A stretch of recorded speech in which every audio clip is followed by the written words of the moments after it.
South African blacks are hypnotized. Let's get straight into it, man. South African blacks. I did a video called "South African Blacks Are Fools." I feel like that video is not enough. I need to talk more on South Africans and what we've become. A lot of us have become. Never in our wildest dreams did we ever knew that the media that were being fed, the movies were being fed by Americans. Not even by Americans, but by our own people, like the influence that we have gotten from watching the Rambo movies and all that stuff, and Fear Factor, all those things, that it would make us hate ourselves, that it would make us hate everything about ourselves, that it would make us feel that nothing that we can do by ourselves is good enough, anything done by a black man is not good enough. Anything that is the self-hate, it has encouraged self-hate amongst black people. You get what I'm saying? So I never knew the damage that would cause, and it created a huge damage. When a person has to do, a black person comes around and says, yo, I'm gonna do something, or says, especially a black man says that these are my views on the world, like automatically people think that this person is lying, this person is crazy, this person is bipolar. We are so, confidence is so alien to us here in South Africa as South African black people. We have been stripped, just like my boy, the homie Fusi Tembekwayo said, that the biggest impact of apartheid and why it succeeded, why it's still succeeding even today, is that it made black people not to think that anyone amongst them is great. There's a guy by the name of Nota. He has come out in the game and he has talked a lot of stuff, and he has said that he has done this and that. People's immediate response was like, this man is mad, he's crazy, he needs to go to an asylum. This guy is experiencing depression, he's bipolar, he's all type of things that people said about this guy. But it turns out that most of the things that he said were actually true. Most of the things he said were actually true, and this guy is who he says he was. We don't even know, man, that's crazy, man. How a media can do that to people, And that's why I salute a guy like, what's his name? Hlaudi Mutsaneng, for being a gate, you know what I'm saying, a forward pusher, a trailblazer in making heavy-handed decisions to push South African black content created by, which he never finished, but the guys from Abu Moja Love and Mzansi Magic, they continued that thing, That's something that he paved. You know what I'm saying? He paved, he fought, he was in a position of power, and he made crucial decisions, And now that's how we're seeing Moja Love, all these black TV shows, owned by black people and all that. This new wave of like about the Fergusons, soapies, about the Queen and all that stuff, This thing was a very, very unknown and uncharted territory. Before this, it was the SABC. The SABC was controlling everything, doing everything. There was an episode of Angus Gibson talking about how he doesn't own any of his creations, the Yizos, the whatever, he doesn't own them. They've been fucked, man. You get what I'm saying? So it's a problem, and we as a black people, as a South African people, can't be living that life, where we hate ourselves. So our black people are hypnotized. They haven't had a wake-up call. That wake-up call, if we're not serious, man, it can take 100 years for us to wake up, So we need, that's why I'm saying thank you to Nota for being that hard voice, man. That Nota, your job, bruh, you have pushed us 50 years ahead. 50 years ahead from where we were in our awakening. DJ Spoo, thank you, Hortman. Me, I'm your student, bro. I don't know you personally, but I'm on your page like every day. Your Facebook, your YouTube, your Instagram, your TikTok, I'm there.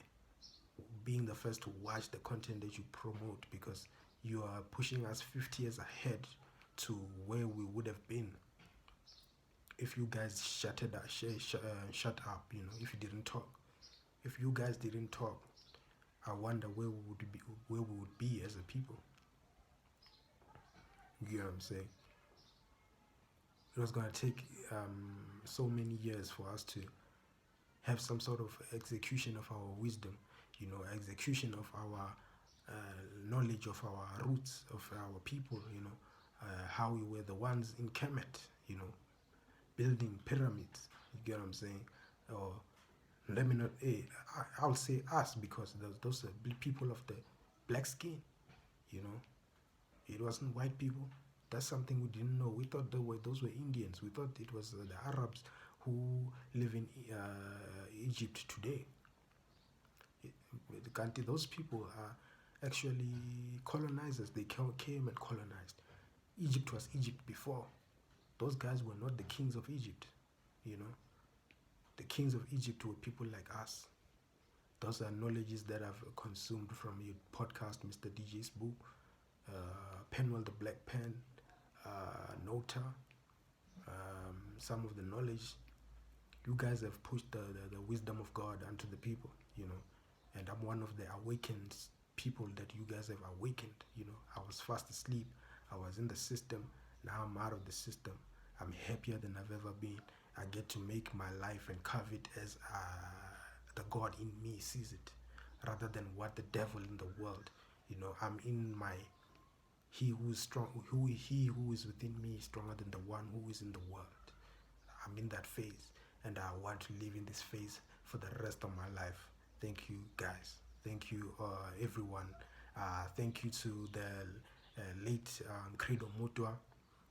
Though I'm not a believer in ancestors and, like Ubungoma, Sangoma, all that stuff, but I hear your message. I hear your message. I hear the undertone.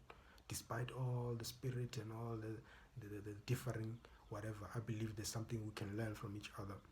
And I believe that man's research and his message on this earth, there's something there. I don't know what it is, but there's something that speaks to me there, about the history of our people and the greatness of our people at a certain period of time. You get what I'm saying? So, and how we need to be awakened, Though I may not agree with everything that he said, but there's a great message there that needs to be taken. That message needs to be researched by our people. We need to find it, Now his videos are going all over, blowing up on TikTok. The man has been talking for many, many, many years. People ostracized him and cast him out. He was an outcast, you get what I'm saying? But it is time for us to, I will not fail to appreciate such people who move me. I was moved by some of the things he used to say, Hey, but there's this funny part that he said, hey, why, like the storytelling, man.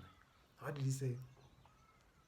It is a disrespect to believe that God, the great planter of life, only created this measly little planet of ours. It is it is said that there are other 14 of these worlds. You know what I'm saying? Although I don't believe that, maybe there's other worlds out there. Maybe there are, but you get what I'm saying? It's like, I just love the storytelling. I just love, the telling of like, God is great. God is more than what we think he is. God is on a legendary level. There's more to God than we can ever imagine. You get what I'm saying? So, and our people knew that. Our people knew of the great God, before there was anything, before, colonization, before, our people knew of the great Jehovah God, the creator of all creations, you know, the internal, what they call it, eternal energy that exists in all of us, the energy that is me, you, and everyone. You know what I'm saying? Eternal intelligence, that's what they call it in books. Yeah, God, the source. You get what I'm saying? Our people we need to wake up, guys. We need to wake up, and let's not make religion a divider. Let's understand our religion. Everyone can be. You can be Christian. You can be. You get what I'm saying? Someone is figuring yourself out, but we need to understand that there's a great power, the creator of all things, and we need to find that power within ourselves. We need to find it, and we need to get closer to it. Whether it's we're going to Christianity, let's go. You know, whether we're going to being spiritual and searching, let's search. But at the end of the day, if we search for the pure power, we're gonna come to this one thing. It might be Christianity. You get what I'm saying? It might be, you feel me? You get what I'm saying? But it's gonna come back to one thing, the core, the source, and we will all live by the power of the great God, creator of all things. You know, let's not judge people for being this and that and that. Let's trust the process. You know, that we will all end up with the true creator of all things, which I believe is Jehovah God. You get what I'm saying? So yeah, man, that's the way it is. South African people, wake up from your hypnosis. Wake up from your hypnosis. You get what I'm saying? Anyways,